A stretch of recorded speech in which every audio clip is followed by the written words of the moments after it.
Hi friends, I'm Justin from Gallant IAS Academy. In this video, we will solve the very potential NCERT questions from history for the preliminary examination.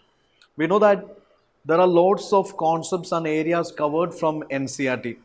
നമുക്ക് എല്ലാ പ്രിലിംസിൻ്റെ എക്സാംസിലും ഒരുപാട് questions NCERT based ചോദിച്ചിരിക്കുന്നത് അല്ലെങ്കിൽ NCERT നന്നായിട്ട് cover ചെയ്ത ഒരാൾക്ക് ഒരുപാട് UPSC prelims questions solve ചെയ്യാൻ പറ്റുന്നതായിട്ട് കാണാൻ പറ്റും.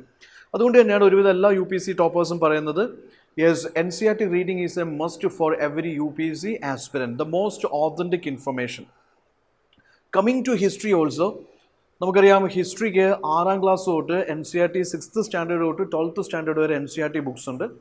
പക്ഷേ നിങ്ങളുടെ മെൻറ്റേഴ്സ് നിങ്ങളോട് സജസ്റ്റ് ചെയ്യും ഏതൊക്കെ NCERTs ആണ് വായിക്കേണ്ടത്, അല്ലെങ്കിൽ NCERT ബുക്സിൻ്റെ ഏതെല്ലാം ചാപ്റ്റേഴ്സ് ആണ് വായിക്കേണ്ടത്, ഓൾഡ് എഡീഷൻ ആണോ ന്യൂ എഡീഷൻ ആണോ തമിഴ്നാട് എഡീഷൻ ആണോ എന്നൊക്കെ കൃത്യമായിട്ട് പറഞ്ഞു തരും. So coming to, yes, let's solve some questions, very potential NCERT based questions. We know history is one of the core subjects, and coming to this ancient India, let us start with ancient India. See, statement type questions. The age from 1500 BC to 600 BC in Indian history is called Vedic age. Second statement, reconstruction of history from 1500 BC to 600 BC is solely based on using these Vedic texts as sources. Two statement type question. So here my request to all UPSC aspirants is, from history UPSC definitely will ask the question chronology based അല്ലെങ്കിൽ timeline based questions ജറൂർ പൂച്ചെങ്കിൽ. അപ്പോൾ ഇവിടെ നിങ്ങൾ ശ്രദ്ധിക്കേണ്ട ഒരു കാര്യം എന്താണെന്ന് വെച്ചാൽ every aspirant should have an idea the timeline of the events in the history, or maybe the chronology of the dynasties or empires, kingdoms in the history. There are lots of questions asked from the single concept, which is timeline or maybe the chronology of the events, issues of the history. That's a favorite area for UPSC. So ഇവിടെ age from 1500 BC to 600 BC in Indian history is called Vedic age. After Indus civilization there is Vedic age. So Vedic age roughly classified as, നമുക്കറിയാം this 1500 BC,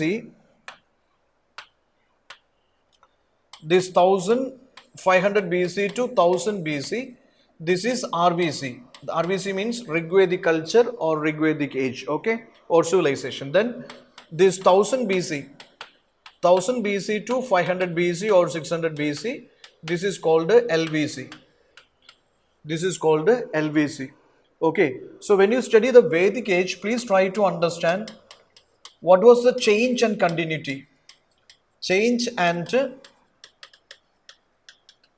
continuity. കാരണം ഇവിടെ UPSC എപ്പോഴും ചോദിക്കുന്നത് റിഗ്വേദിക് civilisation അല്ലെങ്കിൽ റിഗ്വേദിക് ഏജും later Vedic ഏജും തമ്മിലുള്ള comparative analysis type of questions ആണ്. For example, the position of the women, social institutions, religion, religious practices, economic structure, political structure. Okay, അപ്പോൾ ഈ എലമെൻറ്റ്സ് ഒക്കെ RVCയിൽ എങ്ങനെയായിരുന്നു, LVCയിൽ എങ്ങനെയായിരുന്നു എന്നുള്ളതിനെക്കുറിച്ച് വ്യക്തമായ ഒരു ധാരണ നിങ്ങൾക്കുണ്ടാവണം.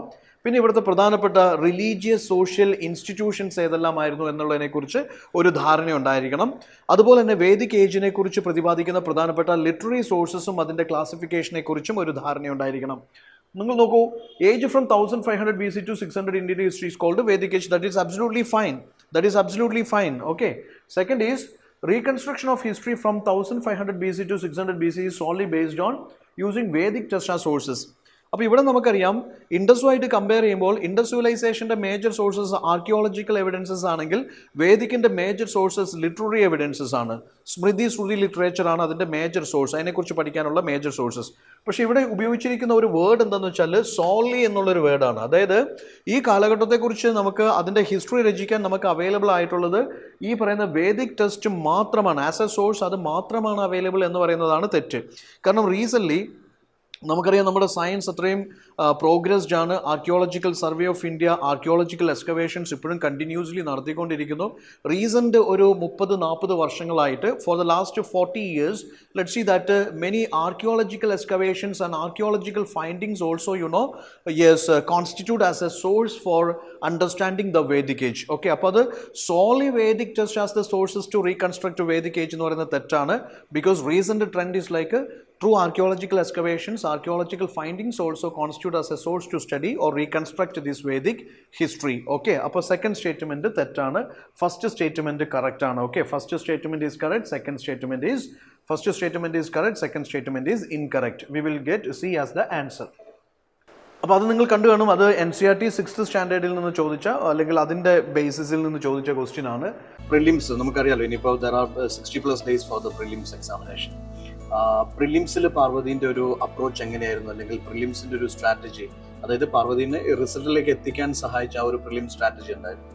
ഞാൻ ഗാലന്റിന്റെ ട്വിൻസ് ടെസ്റ്റ് സീരീസ് ആണ് ഫോളോ ചെയ്തത്. അപ്പോൾ അതിന് വ്യക്തമായിട്ടുള്ള സിലബസ് ഉണ്ട്. ആ സിലബസ് വെച്ച് ആ സൺഡേ എക്സാം വരുമ്പോഴത്തേക്ക് അത് പഠിച്ചു തീർക്കുക എന്നുള്ള ഒരു സ്ട്രാറ്റജി തന്നെയാണ് ഫോളോ ചെയ്തത്. പിന്നീട് പ്രിലിംസ് അടുത്തപ്പോഴത്തേക്ക് ഒരു ടെസ്റ്റ് സീരീസിലേക്ക് മാത്രം ചുരുങ്ങാതെ മൾട്ടിപ്പിൾ അക്കാഡമീസിന്റെ ടെസ്റ്റ് സീരീസ് ചെയ്ത് കമ്പൈൻ സ്റ്റഡി ചെയ്ത് ഡിസ്കസ് ചെയ്താണ് പഠിച്ചത്. Regarding the social systems prevalent in ancient India, 1000 BC to 500 BC, which of the following are correct? മറ്റൊരു ക്വസ്റ്റ്യൻ. അഗൈൻ 1000 BC to 500 എന്ന് പറയുന്നത് ദാറ്റ് ഈസ് LVC കൾച്ചർ ആണ്. ഏത് കൾച്ചറാണ്? LVC culture. LVC എന്ന് പറയുന്നത് ലേറ്റർ വേദിക് കൾച്ചർ ആണ്. ഇവിടെ ശ്രദ്ധിക്കൂ, both sons and daughters have similar claims to the resources of the household. ഇവിടെ ഒരു ബേസിക് നോളജ് ഉണ്ടെങ്കിൽ ആൻസറബിൾ ആണ്. Because we know that coming to LVC, ഇവിടെ എന്താ സംഭവിക്കുന്നത് വെച്ചാൽ women position is degraded. You know, even the birth of the women is, or birth of the daughter is not welcomed. You know, there is always preference of son over daughter. But the position of the women is lowered, and she lost her attendance in the tribal assemblies or her role in the tribal assemblies.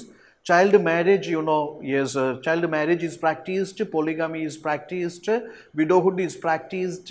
Okay, and there are restrictions over this women education, lots of things. അപ്പം നമുക്ക് കാണാൻ പറ്റും ഒരു പാട്രിലീനിയർ പാട്രിയാക്കൽ കൾച്ചറിൽ ഇവിടെ women position എന്ന് വെച്ചാൽ lower ചെയ്യപ്പെട്ടു LVCയിൽ comparing with RVC.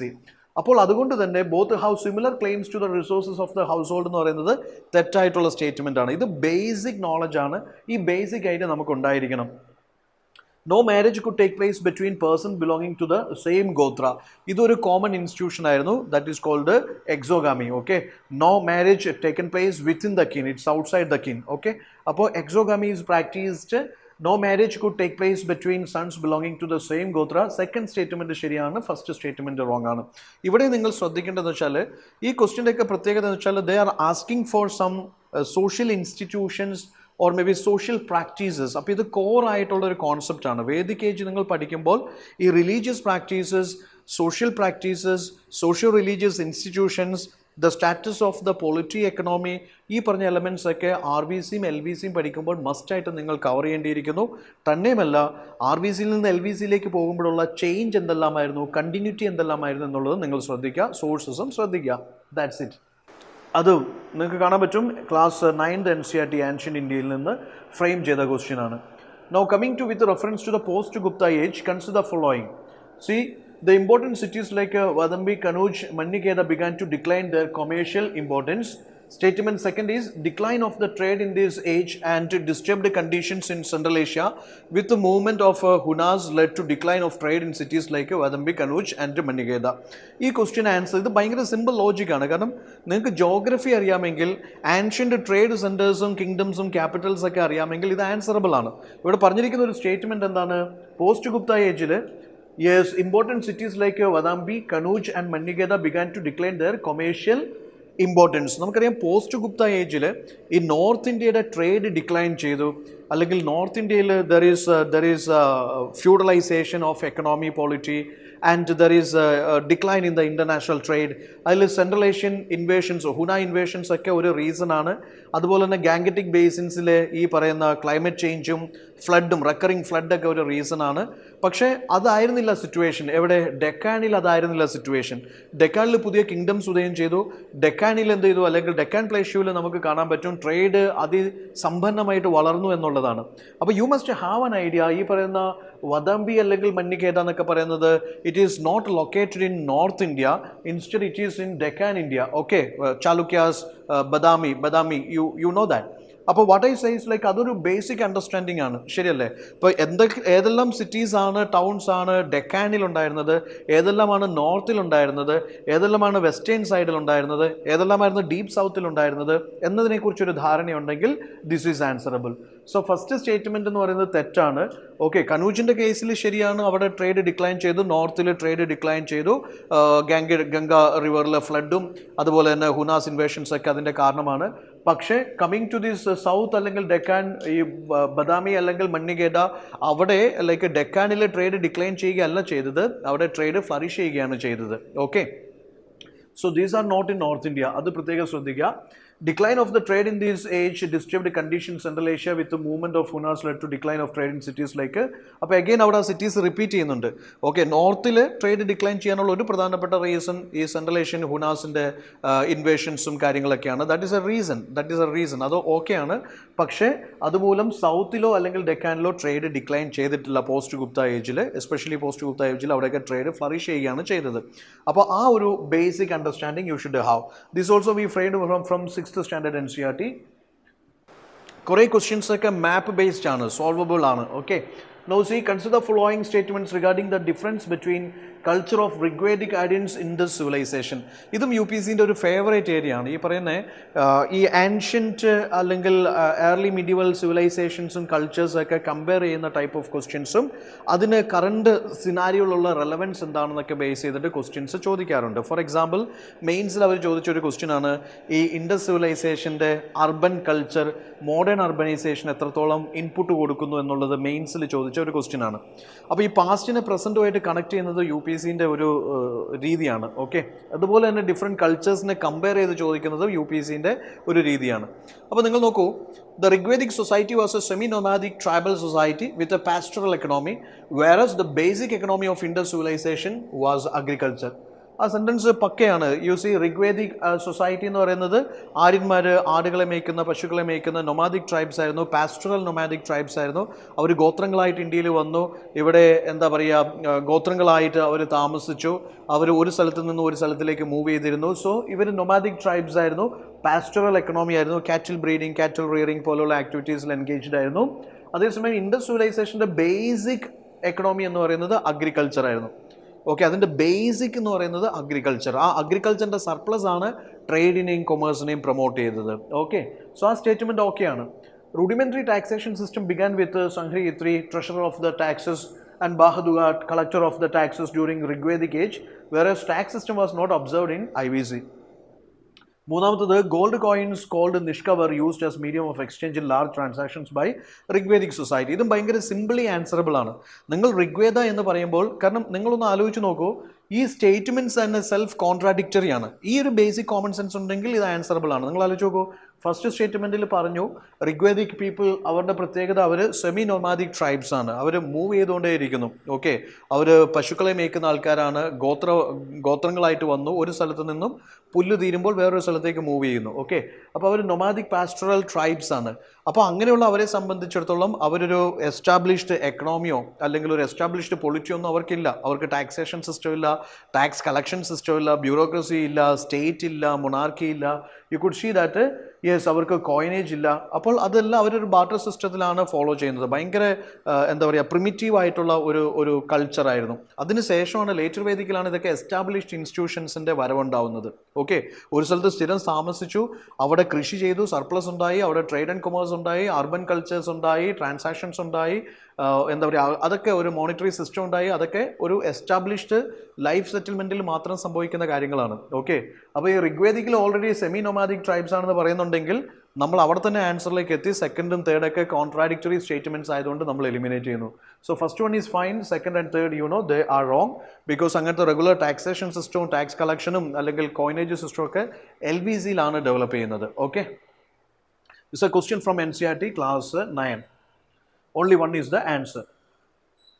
With reference to this age of Gupta dynasty, the towns, Tamralpatti, Broch, Sobara, Kalyan were known as, ഇതും യു പി സിക്ക് ഫേവറേറ്റ് ആണ്. നമുക്കറിയാം ഇതെന്തുകൊണ്ടാണ് ഫേവറേറ്റ് ആവുന്നതെന്ന് ചോദിച്ചു കഴിഞ്ഞാൽ ഇതെല്ലാം കറണ്ട് അഫെയർ ഓറിയൻറ്റഡ് ആണ്. Because recently may be the central ministry അല്ലെങ്കിൽ സെൻട്രൽ ഗവൺമെൻറ്റിൻ്റെ certain initiatives are there, planning to build a heritage museum at Lothal, അല്ലെങ്കിൽ there is like renovation programs of ancient monumental cities, towns, and these port cities, etc. Okay, because of its preserving the culture part, etc. അപ്പോൾ അങ്ങനെ വരുമ്പോൾ തീർച്ചയായിട്ടും you can see that this can be asked in the questions. Okay, so ഇതെല്ലാം വളരെ പ്രധാനപ്പെട്ട important port handling foreign trade stations ആയിരുന്നു. So you have an idea, east കോസ്റ്റിലും west കോസ്റ്റിലും മലബാർ കോസ്റ്റിലും അല്ലെങ്കിൽ ആന്ധ്ര കോസ്റ്റിലൊക്കെ ഉണ്ടായിരുന്ന വളരെ പ്രധാനപ്പെട്ട ഈ പറയുന്ന ട്രേഡ് പോസ്റ്റുകൾ ഏതെല്ലാമായിരുന്നു, ട്രേഡ് പോസ്റ്റുകൾ അല്ലെങ്കിൽ പോർട്ട് ടൗൺസ് ഏതെല്ലാമായിരുന്നു എന്നുള്ളതിനെക്കുറിച്ച് നിങ്ങൾക്കൊരു ധാരണയുണ്ടായിരിക്കണം. 23 മുസൂറീസ് ആ സംഘം പോർട്ടിനെ കുറിച്ചൊക്കെ യു പി സി ചോദിച്ചിരുന്നു. So have an idea. അപ്പോൾ ഇതെല്ലാം കണ്ടിന്യൂസ്ലി കഴിഞ്ഞ 1-2 വർഷമായിട്ട് ന്യൂസിലുണ്ട് അതിൻ്റെ different like renovation projects or may be heritage projects etcetera, due to which it is in the news. So being asked. So വളരെ പ്രധാനപ്പെട്ട ചില പോർട്ടുകൾ വെസ്റ്റ് കോസ്റ്റിലും ഈസ്റ്റ് കോസ്റ്റിലും അല്ലെങ്കിൽ ഈ തമിഴ്നാട്ടിലും അല്ലെങ്കിൽ മലബാർ കോസ്റ്റിലൊക്കെയുള്ള പ്രധാനപ്പെട്ട പോർട്ടുകൾ ഏതൊക്കെയാണെന്നുള്ളത് ശ്രദ്ധിക്കുക, which is very important for you. Okay, ഇത് സ്ഥിരമായിട്ട് ചോദിക്കാറുള്ളതാണ്. ഓക്കെ, ഘണ്ടശാല, യെസ്, കാവേരിപട്ടണം, പുഹർ, തോഡേൽ, these are something in this like Andhra region. Kottayam Port, Mussoorie is Malabar coast. Then see on Broch, Sobara, Kalyan, they are on the west coast. Then you see that Tamralpatti, Tamluk, which is in the Ganga Delta. Take care. ഇനി മറ്റൊരു question എന്ന് പറയുന്നത് term related ആണ്, terminology related question ആണ്. ഇതും സ്ഥിരം ചോദിക്കുന്ന ഒരു ക്വസ്റ്റ്യൻ ആണ്.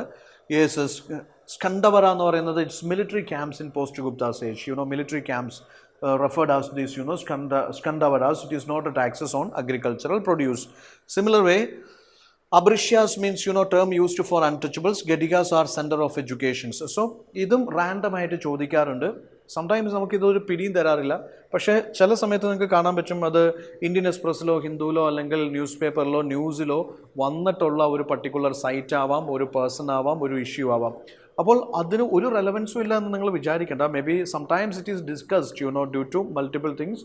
ഇറ്റ് ഈസ് മേ ബി അത് ഡിബേറ്റ്സ് ആയിട്ടുണ്ടാവാം, അല്ലെങ്കിൽ ഈ പറഞ്ഞ പോലെ ഗഡിക ആൻഷ്യൻ്റ് ലേണിംഗ് സിസ്റ്റത്തെക്കുറിച്ചൊരു ആർട്ടിക്കിൾ വന്നിട്ടുണ്ടാവാം, ഗഡികനെ കുറിച്ചൊരു article വന്നിട്ടുണ്ടാവാം.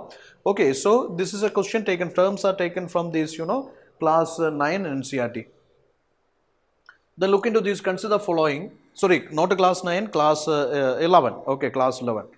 Now see, consider the following statements. Again a statement type question.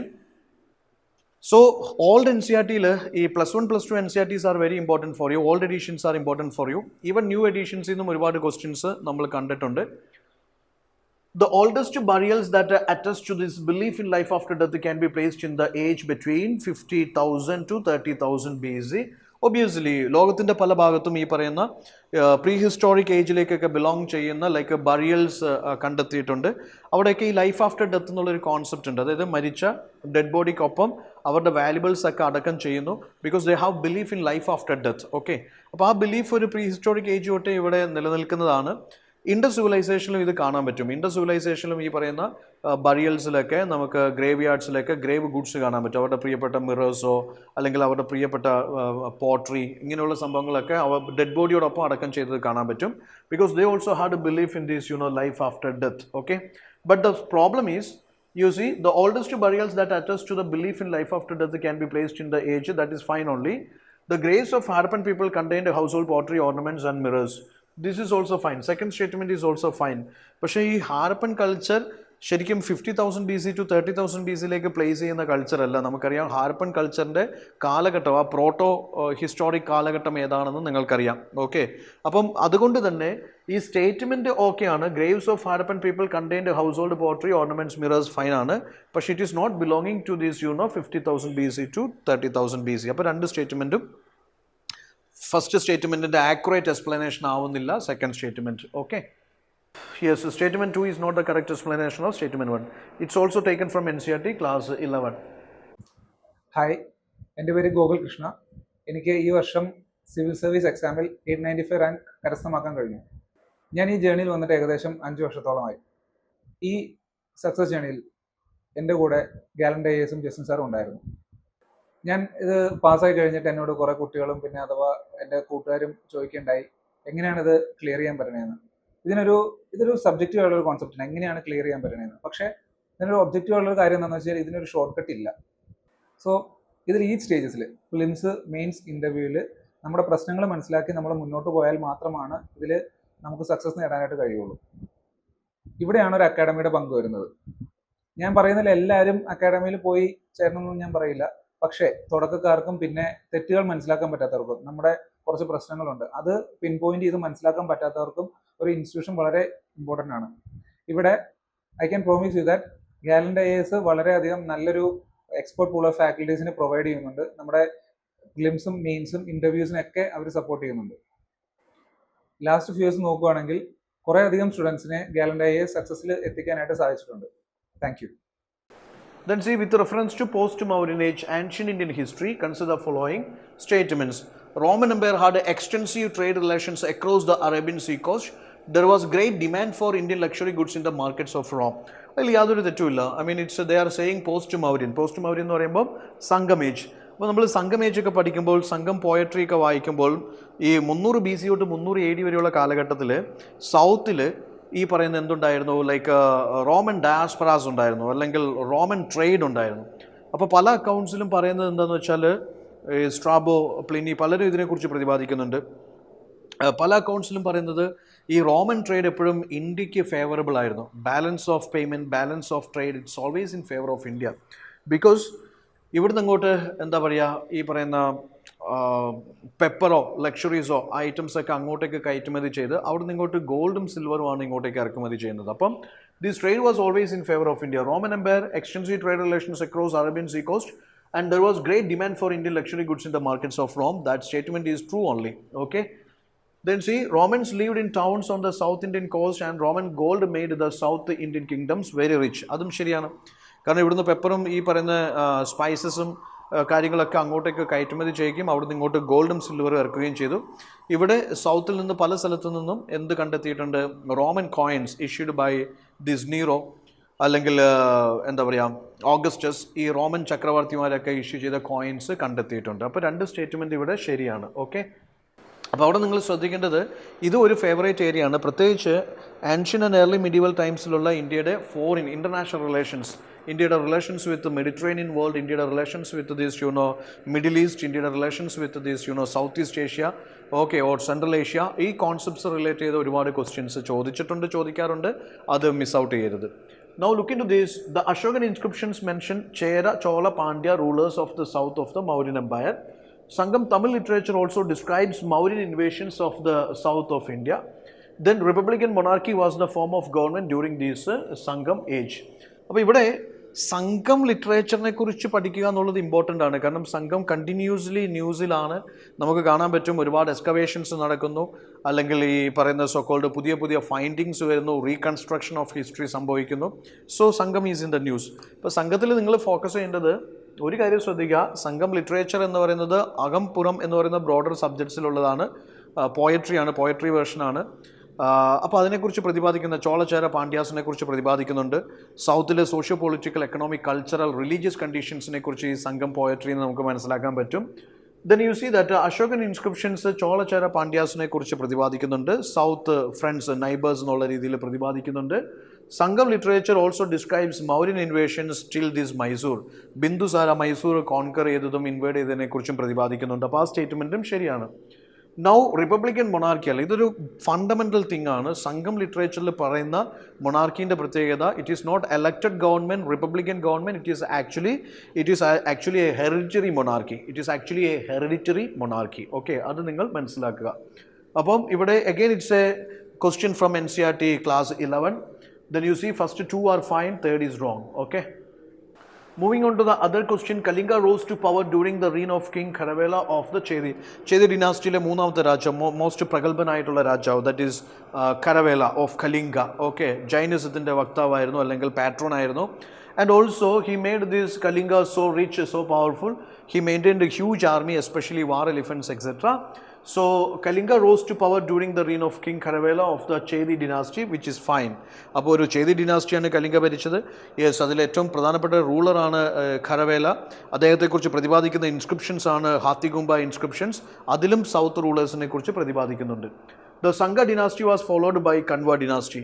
അപ്പോൾ അഗെയിൻ ഈ മൗര്യൻ കാലഘട്ടവും പോസ്റ്റ് മൗര്യൻ കാലഘട്ടവും ഗുപ്ത കാലഘട്ടവും എടുക്കുമ്പോൾ have an idea about these timeline or this chronology of the dynasties, which is very important for you. Chronology of the yes, different dynasties. Okay, so Sangha വന്നതിന് ശേഷമാണ് ഈ പറയുന്ന കൺവ ഡിനാസ്റ്റി വരുന്നത്. ഓക്കെ, സോ അത് നിങ്ങൾ ശ്രദ്ധിക്കുക. Junagadh inscriptions of Pushyamitra Sangha talks about this, administration of Gupta Empire. അപ്പോൾ again ഇവിടെ ഏറ്റവും വലിയൊരു ബ്ലണ്ടർ എന്താണെന്ന് വെച്ചാൽ ഈ ക്രോണോളജി അറിയില്ലെങ്കിൽ പല ക്വസ്റ്റ്യൻസും ആൻസറബിൾ അല്ല. നമുക്കറിയാം ജുനഗഡ് ഇൻസ്ക്രിപ്ഷൻസ് റിലേറ്റ് ചെയ്യുന്നത് രുദ്രദമനാണ്. രുദ്രദമൻ ഷഗ റൂളറാണ്. ഷഗ എന്ന് പറയുന്നത് ഒരു പ്രീ ഗുപ്തൻ ഡിനാസ്റ്റിയാണ്, അല്ലെങ്കിൽ ഒരു പോസ്റ്റ് മൗര്യൻ ഡിനാസ്റ്റിയാണ്. ഗുപ്തന്മാർക്ക് മുമ്പുള്ളതാണ് ഷഗാസ് എന്ന് പറയുന്നത്. ശരിയല്ലേ? അപ്പോൾ ലൈക്ക് നമ്മൾ ഈ സെൻട്രൽ ഏഷ്യൻ ഇൻവേഡേഴ്സിനെ കുറിച്ച് പഠിക്കുമ്പോൾ, ഗുപ്താസിൻ്റെ ഡിക്ലൈന് ശേഷം പഠിക്കുമ്പോൾ അതിലൊരു പ്രധാനപ്പെട്ട സംഭവമാണ് ഷഗ ഡിനാസ്റ്റി. ഇനി ഇവിടെ എന്താ പ്രശ്നം എന്ന് വെച്ച് കഴിഞ്ഞാൽ ഈ പറയുന്ന സോക്കോൾഡ് ജുനഗഡ് ഇൻസ്ക്രിപ്ഷൻസ് പുഷ്യമിത്ര സംഘൻ്റെ അല്ല, അത് രുദ്രദമൻ്റെ ആണ്, ഷഗ ഡിനാസ്റ്റി ആണ്. ഈ ഷഗ ഡിനാസ്റ്റി ഗുപ്തയ്ക്ക് ശേഷമല്ല, ഗുപ്തയ്ക്ക് മുമ്പാണ്. ശരിയല്ലേ? ഇവിടെ പറയുന്നതാണ് it talks about administration of Gupta empire. Gupta empire എന്ന് പറയുമ്പോഴത്തേക്കും ഗുപ്തന്മാരെല്ലാം അവസാനിച്ചതിന് ശേഷം അതിനെക്കുറിച്ച് പ്രതിപാദിക്കുന്നു. ടോട്ടാലിറ്റിയിൽ ഗുപ്ത അഡ്മിനിസ്ട്രേഷനെ കുറിച്ച് പ്രതിപാദിക്കുന്നു. എന്ന് വെച്ചാൽ ഷഗാസ് മേ ബി ഇതിന് ശേഷം വരുന്നവരായിരിക്കണം. ശരിയല്ല? പക്ഷേ അതിന് മുമ്പുള്ളതാണ് ഷഗ ഡിനാസ്റ്റി എന്ന് പറയുന്നത്. മേ ബി അതിൻ്റെ പല ബ്രാഞ്ചസും പിന്നീട് കണ്ടിന്യൂ ചെയ്തു. പക്ഷെ നമ്മൾ കോമൺ ആയിട്ട് ചോദിക്കുമ്പോൾ ഷഗാസ് എന്ന് ചോദിച്ചു കഴിഞ്ഞാൽ അത് പോസ്റ്റ് മൗര്യനും പ്രീ ഗുപ്തനുമാണ്. ശരിയല്ലേ? അപ്പോൾ Junagadh inscription is about Rudradaman and that existed before this Gupta empire. അപ്പം ആ ലോജിക്കിൽ ഞാൻ 3 എലിമിനേറ്റ് ചെയ്തു. സെക്കൻഡ് സ്റ്റേറ്റ്മെൻറ്റ് ഫൈൻ ആണ്, ഫസ്റ്റ് സ്റ്റേറ്റ്മെൻറ്റും ഫൈൻ ആണ്. Only 2. With reference to this age of Mauryan dynasty, places Takshashila, Ujjain, Suvarnagiri, Kalinga, they were well known as ports handling foreign trade, places of Buddhist councils, provincial capitals of Mauryan Empire, important Buddhist pilgrim centers. Okay, Takshila, Ujjain, Suvarnagiri and Kalinga were well known as important Buddhist pilgrim centers, provincial capitals of Mauryan Empire. Yes, then these what is called 4 Buddhist places where these 4 Buddhist councils held, ports handling foreign trade. So ഇത് നിങ്ങൾക്ക് വളരെ കൂളായിട്ട് answer ചെയ്യാവുന്നതാണ്. Yes, ഇത് നിങ്ങൾ geography, if you are well connected with the Indian geography, okay, this is very answerable. Takshashila, Ujjain, Suvarnagiri, Kalinga ഇതെല്ലാം port cities ആണോ എന്ന് ചോദിച്ചു കഴിഞ്ഞാൽ you have the definite answer. Yeah, whether these are port cities or ports handling foreign trade, okay, or whether 4 Buddhist councils held, where the 4 Buddhist councils held, whether important Buddhist pilgrim centers, okay, they are provincial capitals of Mauryan Empire. Padum Shraddhika, you should have an idea. Buddhist centers कौन सा है, Jain centers कौन सा है, അല്ലെങ്കിൽ popular educational hubs of ancient medieval India कौन सा है, उसके बारे में आइडिया होना चाहिए. सिमिलर वे मैं बोल रहा हूँ कि आपको जो है प्रधानപ്പെട്ട കൾച്ചറൽ സെന്റേഴ്സിനെ കുറിച്ച് ധാരണയുണ്ടായിരിക്കണം. ഓക്കെ, കൾച്ചറൽ സെന്റേഴ്സ് എന്ന് പറയുമ്പോൾ അതിന് ഒരുപാട് ക്ലാസിഫിക്കേഷൻസ് ഉണ്ട്, നമ്മൾ ക്ലാസ്സിൽ ഡിസ്കസ് ചെയ്തു. Moving on to the next question. According to Chinese traveller Fahien's accounts of India, which among the following statements regarding Gupta Empire correct? Vegetarianism was meticulously practiced among the people. അതൊരു extreme statement ആണ്. ഒരു കാലഘട്ടത്തിലും എല്ലാവരും vegetarians ആയിരുന്നില്ല, ഇപ്പോഴും അല്ല. ശരിയല്ലേ? ഇപ്പോൾ ഫാഹിന്റെ അക്കൗണ്ടിൽ പ്രത്യേകം പ്രതിപാദിക്കുന്നുണ്ട് ഹയർ വർണ്ണാസ് ഒക്കെ വെജിറ്റേറിയനും ലോവർ വർണ്ണാസ് ഒക്കെ നോൺ വെജിറ്റേറിയനും ആയിരുന്നു, അല്ലെങ്കിൽ non vegetarians among the like lower varnas were seen എന്നയാൾ അദ്ദേഹം പ്രതിപാദിക്കുന്നുണ്ട്. അപ്പൊ ഈ സ്റ്റേറ്റ്മെന്റിന്റെ ഒരു പ്രശ്നം എന്താണെന്ന് വെച്ചാൽ vegetarianism was meticulously practised among the people. ഇപ്പൊ ചില വേർഡ്സ് ഒക്കെ കല്ലുകടിയാണ്, ഒരാവശ്യമില്ലാണ്ട് എക്സ്ട്രാ ഫിറ്റിംഗ്സ് ആയിരിക്കും. അവിടെ തന്നെ നമുക്ക് മനസ്സിലാവും ആ സ്റ്റേറ്റ്മെന്റ് പെശകാണെന്നുള്ളത്. Buddhist and Brahmins lived at peace with each other. That is fine. അദ്ദേഹം പ്രതിപാദിക്കുന്നത് ഭയങ്കര പീസ്ഫുൾ ആയിട്ടുള്ള, ഭയങ്കര ശാന്ത സമാധാന സുന്ദരമായിട്ടുള്ള ഒരു രാജ്യം, അതായിരുന്നു ഈ പറയുന്ന സോ കോൾഡ് എന്താ പറയാ ഫാഹി എന്ന് പറയുന്നത് വിക്രമാദിത്യ, അതായത് ചന്ദ്രഗുപ്ത സെക്കൻഡ്, ഗുപ്ത റൂളറുടെ കാലഘട്ടത്തിൽ വന്നതാണ്. അപ്പൊ അദ്ദേഹം പ്രതിപാദിക്കുന്നത് വളരെ സുന്ദരമായിട്ടുള്ള, വളരെ അടിപൊളിയായിട്ടുള്ള ഒരു നാടായിരുന്നു, കാലഘട്ടമായിരുന്നു വിക്രമാദിത്യന്റെ കാലഘട്ടം എന്നൊക്കെയാണ് പ്രതിപാദിക്കുന്നത്. അത് ഫൈൻ ആണ്. Laws were mild and punishments were not cruel. Revenues of the state came from the taxes on cultivated land. അപ്പൊ അത് അണ്ടർസ്റ്റുഡ് ആണ്, ബേസിക് കോമൺ സെൻസ് ആണ്. ഈ ഒന്ന് ശരിയാണെങ്കിൽ മൂന്നും നാലൊക്കെ ഒരേ പാറ്റേണിൽ പോകുന്ന സ്റ്റേറ്റ്മെന്റ്സ് ആണ്. ഓക്കെ, ഒരേ മീനിങ് കൺവേ ചെയ്യുന്ന സ്റ്റേറ്റ്മെന്റ്സ് ആണ്. വേറെവർ ഗുഡ് ഗവർണൻസ്, അവിടെ ടാക്സേഷൻ സിസ്റ്റം ഫൈൻ ആയിരിക്കും, ലോ ആൻഡ് ഓർഡർ ഫൈൻ ആയിരിക്കും, പോലീസ് സംവിധാനം ഫൈൻ ആയിരിക്കും, അവിടുത്തെ ജനറൽ സംവിധാനം ഫൈൻ ആയിരിക്കും, അല്ലെങ്കിൽ ഈ പറയുന്ന പോലെ എല്ലാവരും ഈ പറഞ്ഞ സന്തോഷത്തിലും സമാധാനത്തിലും വർദ്ധിക്കും. Okay, wherever good governance is practised. അപ്പൊ അതൊരു ബേസിക് ലോജിക് ആണ്. This is fine.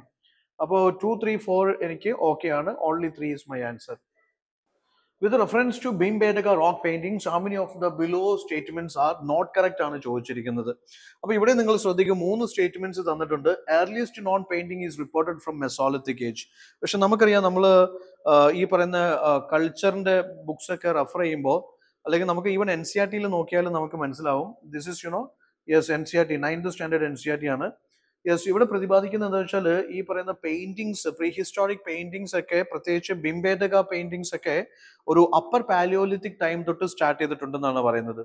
So it is not from mesolithic. Mesolithic transitional phase അല്ലേ, പാലിയോലിത്തിക്, മെസോളിത്തിക്, നിയോളിത്തിക്, കാൽക്കോളിത്തിക്. അപ്പം പെയിന്റിങ്സിനെ കുറിച്ച് പ്രതിപാദിക്കുന്നത് ഈ ബിംബേദക പെയിന്റിങ്സ് അപ്പർ പാലിയോലിത്തിക് കാലഘട്ടം തൊട്ടുണ്ടെന്നാണ് പറയുന്നത്. അപ്പർ പാലിയോലിത്തിക് തൊട്ട് ഇങ്ങോട്ടേക്കുണ്ട്. അപ്പൊ ദേ ആർ ഫ്രം മെസോളിത്തിക് എന്ന് പറയുന്നത് തെറ്റായിട്ടുള്ള സ്റ്റേറ്റ്മെന്റ് ആണ്. The paintings Nataraj bearing Trishul is located at rock shelter 10. അപ്പൊ ഇവിടെ നിങ്ങൾ ശ്രദ്ധിക്കുക, പ്രീ ഹിസ്റ്റോറിക് എന്ന് പറയുമ്പോഴത്തേക്ക് അവിടെ ഒരു പ്രശ്നം എന്ന് വെച്ചാൽ, അവിടെ നമ്മൾ ഈ ബ്രാഹ്മിനിസം അല്ലെങ്കിൽ ഹിന്ദുയിസം, ബുദ്ധിസം, ചൈനീസം അതൊന്നും ഇവിടെ ജനിച്ചിട്ടില്ല, അല്ലെങ്കിൽ ഇവിടെ സ്റ്റാർട്ട് ചെയ്തിട്ടില്ല നമ്മൾ ഹിസ്റ്റോറിക്കലി സംസാരിക്കുമ്പോൾ.